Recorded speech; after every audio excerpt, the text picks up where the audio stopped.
Good morning, everybody, and welcome to the Siler Wealth Management video blog. Today is Thursday, February 4th, and great to be joining you. And I got to tell you, we've had a really wild January thus far. In fact, let's talk the Dow because that's what people see every day. The Dow is up. That's what they call the market. The market really is not the Dow, as I've told you in the past. It's really 30 stocks. But the Dow has moved triple digits all but 4 days so far in January. So it's just unbelievable, the volatility that we've seen. And look, that's likely to continue. We had an extremely volatile day yesterday where we were actually down 200 and some points to close up 180. So that's good to see. You had oil turn around a little bit. And right now, and we're trying to see here, still oil and the markets are running together, meaning when oil rallies, the market rallies. I think that will be a detachment at some point. But right now, that's what the market wants to see.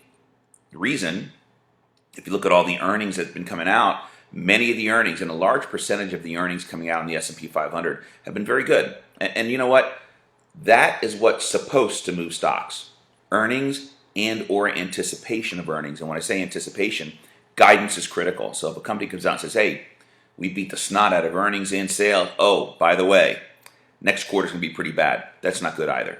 Okay? So earnings and anticipation of earnings. And of course, the sector that's been hurting the earnings side has been the energy sector. We knew that. We knew that the energy stocks were going to struggle. You can't go from $120 a barrel in oil down to $30 a barrel in oil and say, hey, guess what? We are flourishing. That doesn't happen, all right? Bottom line is, this correction was probably due, and it is right now, at this point, still corrective mode. And I have a couple things I want to talk about as far as correction is concerned. I've talked to you about this before, but pullbacks are 5%, less than 10%. Correction mode is when you hit 10%. That's a correction mode. Bear market mode is 20% decline or more. Now, bear markets typically can last 180 days or more. That's really what they have, the way it works. But let me just explain to you a couple things. Since 1928, these are facts. Since 1928, corrections of more than 5% occur 3 to 4 times a year. So that's very typical. We see that. We saw it last year. We see it pretty much every year, 3 to 4 times a year since 1928.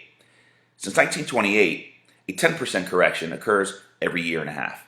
Keep in mind, you can go back that this bull market started in 2009 after the financial crisis. We have been on a pretty good incline for stocks. Last year, we were down slightly, or you can call it flat. But last year, most stocks declined, even though we did have those FANG stocks, Facebook, Amazon, Netflix, and Google, really held the S&P 500 up. It really was not a great year for stocks. A 20% bear market occurs every 3 to 4 years. This is on average.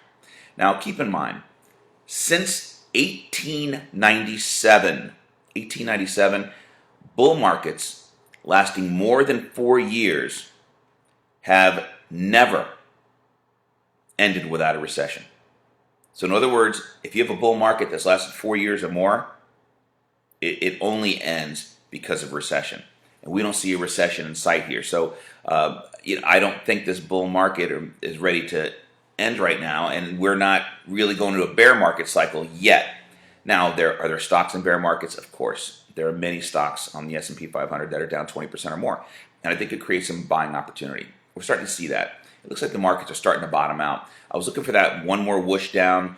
We started seeing it yesterday, but then the buyers came back in. That's encouraging, so we'll keep an eye on that.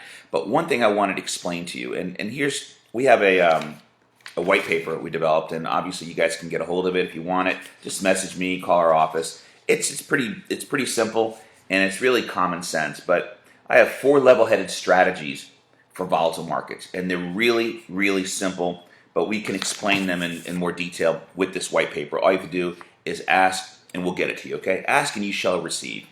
You got to stop listening to the noise, all right? If you watch CNBC 2 weeks ago, 8 out of 10 guys that were on there were saying the world's coming to an end. The sun was in my eyes. I have a pebble in my shoe. Things were absolutely horrible. The sky was falling, okay? Now it's not so much. What a difference a week or so makes when the market kind of rallies, okay? So these guys change their opinion like they change their underwear. So I don't listen to them. So just ignore the noise. Secondly, stay focused on the big picture. All right. Many of you out there have many years until retirement, until you're going to draw this income. You're going to have to sit through some of these corrections and or bear markets. I mean, yes, you're going to have to reposition, you have to do reallocation and things like that, but you have to be prepared to make some moves. And you have to stay focused when I say call it the big picture, all right? Don't be tempted on emotion. I've talked to really unbelievably amount of investors that have called me over the last week, and they call me and said, hey, I just sold everything. I go, well, you probably should have called me before you sold everything, and now the market jumped 5% in the last week and a half.